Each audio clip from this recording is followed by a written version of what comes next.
Assalamualaikum, hari ini kita belajar types of literature yuk. Kita bakal ngomongin non-fiction.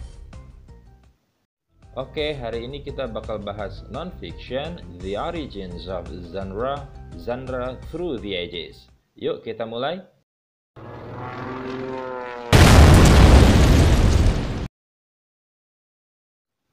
Baiklah teman-teman, bahasan pertama kita pada kali ini adalah non-fiction. Karya sastra itu dibagi menjadi dua, fiction and non-fiction. Karya non-fiction itu refers to factual stories focused on actual events and people. Jadi maksudnya karya non-fiksi itu ya teman-teman, dia itu adalah cerita faktual atau cerita nyata yang berfokus kepada peristiwa dan orang yang aktual. Atau kita juga bisa mengatakan bahwa non-fiksi itu adalah sebuah tulisan atau karangan yang dihasilkan dalam bentuk cerita nyata atau cerita kehidupan sehari-hari yang dituangkan dalam bentuk tulisan.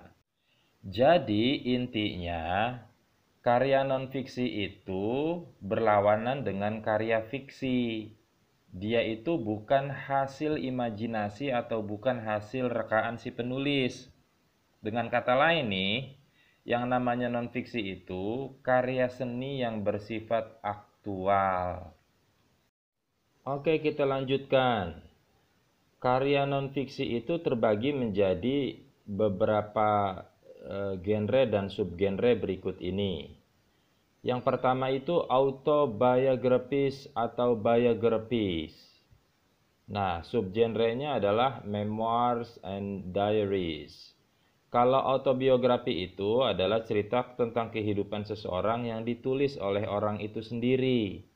Nah, kalau biografi itu adalah cerita tentang kehidupan yang ditulis mengenai kehidupan orang lain. Jadi istilahnya yang menulis bukan diri sendiri ya, tapi orang lain. Oke, sekarang kita bahas subgenrenya ya. Ada memoirs and diaries. Kalau memoir itu merupakan cerita mengenai peristiwa penting di kehidupan seseorang, baik secara detail maupun secara kronologikal ya. Dan itu ditulis oleh orang itu sendiri.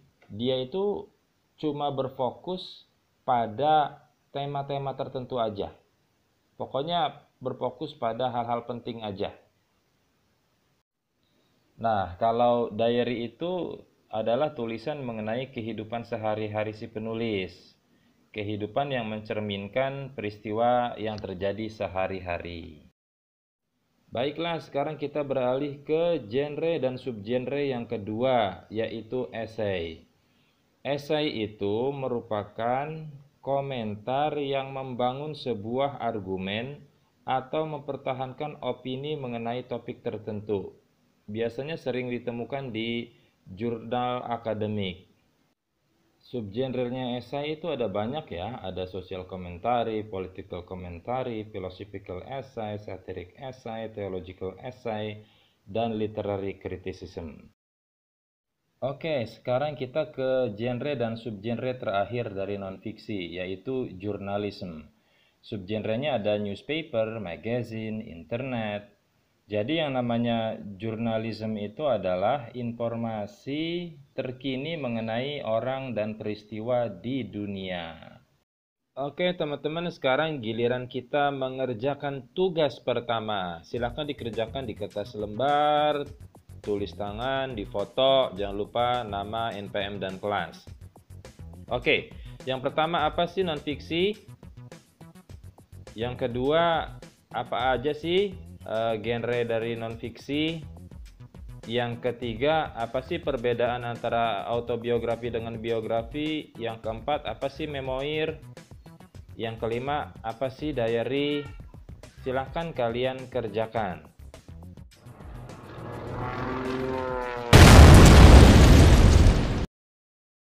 Baiklah, sekarang kita beralih ke bagian yang selanjutnya, yaitu the origins of genre. Jadi ini adalah asal muasal dari genre. Menurut Abram, genre yang merupakan pembagian dari karya sastra memiliki beragam klasifikasi. Bahkan kriteria pengklasifikasiannya pun juga beragam. Nah, nama yang masih sering umum digunakan adalah seperti tragedi, komedi, epik, satir, lirik, dan beberapa genre pendatang baru seperti novel, esai, dan biografi. Sekarang kita bakal ngomongin genre di zaman dahulu. Oke. Pada zaman dahulu tuh, Plato dan Aristoteles menempatkan karya sastra menjadi 3 genre yang berbeda, yaitu lirik, drama, dan epik. Nah, kita bahas dari lirik dulu yuk. Yang namanya lirik itu adalah puisi yang biasanya ditulis dengan menggunakan orang pertama atau dengan menggunakan kata ganti orang I atau saya, baik sebagai penulis maupun sebagai karakter yang menceritakan kisahnya. Baik, sekarang kita beralih ke drama. Yang namanya drama itu adalah pementasan sandiwara ya, dengan karakter yang beragam, yang dimana karakter tersebut memiliki identitas yang terpisah dari pengarangnya. Dialog-dialog para karakter tersebut mencerminkan kepribadian mereka, mencerminkan sudut pandang kepribadian mereka. Nah, si pengarang ini tidak terlihat di panggung kecuali dalam mengarahkan sandiwaranya saja. Nah, sekarang kita beralih ke epik nih. Yang namanya epik itu adalah puisi yang ditulis sebagai narasi yang panjang dah. Nah, dia ditulis oleh orang ketiga dengan si penulis puisi atau si penyairnya yang membuat kehadirannya sendiri diketahui melalui penggunaan orang pertama sebagai referensinya. Jadi di puisi yang panjang itu si penulis puisi atau si penyairnya menghadirkan dirinya lewat penggunaan orang pertama atau dengan kata ganti orang ya, seperti I atau saya.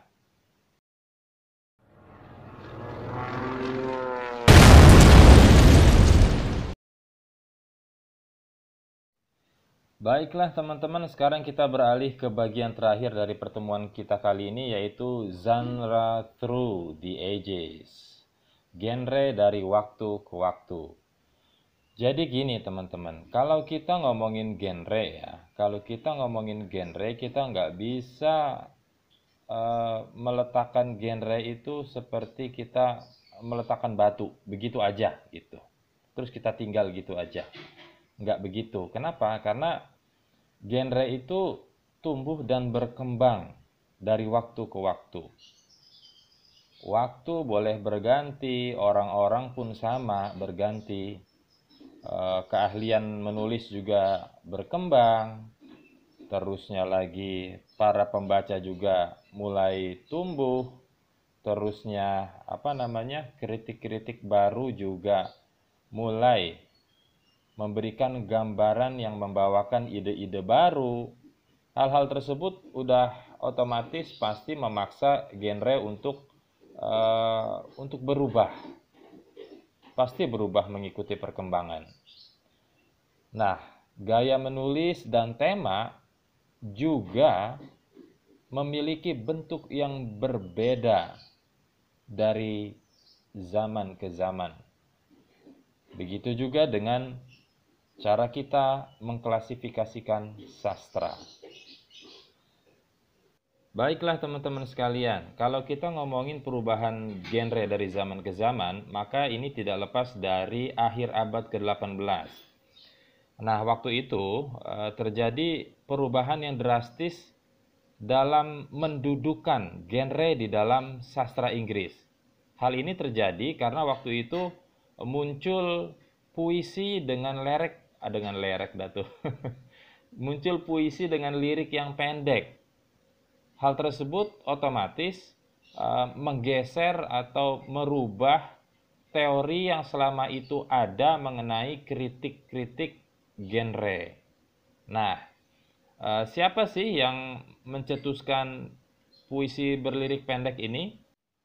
Yang jelas nih, kemunculan puisi berlirik pendek ini telah mengubah teori dari genre tiga besar di Yunani kuno oleh Aristoteles dan Plato ya, mengenai genre lirik, epik, dan drama yang sudah kita pelajari tadi. Tiba-tiba teori mereka itu bergeser begitu saja ketika para penyair romantis Inggris seperti William Wordsworth dan Lord Byron datang atau muncul. Tujuan dari dua orang ini, si William Wordsworth dan Lord Byron, dalam gaya lirik puisinya yang pendek, waktu itu bukanlah untuk mengisahkan dongeng epik, tapi untuk sekedar apa ya, untuk menangkap gambaran yang lebih kecil mengenai kehidupan, lalu memberikan sudut pandang filosofis atau emosional di dalamnya. Mereka mengangkat kehidupan orang sehari-hari dan menghubungkannya dengan sudut pandang filosofis atau emosional. Zaman penulisan ini disebut sebagai era romantis. Dan era inilah yang telah mengubah konsep mengenai genre untuk selamanya. Sejak itu, genre telah menjadi lebih acak dan menjadi cara yang lebih nyaman dalam mengklasifikasikan karya sastra. Nah, teman-teman sekalian, sekarang kita beralih ke tugas yang kedua. Oke, yang keenam, nomor 6 ya, lanjutan dari tugas pertama. Apa sih lirik? Yang ketujuh, apa sih drama itu? Nomor 8, kalau epik itu apa ya? Terusnya lagi, nomor 9, apakah genre itu berubah dari waktu ke waktu? Kenapa? Yang terakhir, sebutkan dua orang penyair di era romantis Inggris yang merubah konsep genre untuk selamanya. Baiklah teman-teman, silahkan dikerjakan, dan saya juga di sini minta maaf ya, banyak sekali kekurangan di video ini. Terima kasih banyak udah mengikuti perkuliahan pada hari ini. Sukses terus untuk kalian semua, jangan lupa jaga kesehatan dan tugasnya juga jangan lupa untuk dikerjakan. Kurang lebihnya saya mohon maaf. Billahi taufiq wal hidayah. Wassalamualaikum warahmatullahi wabarakatuh. Setelah menonton, nggak ada ruginya kalian menekan tombol subscribe, lalu tombol lonceng. Terima kasih.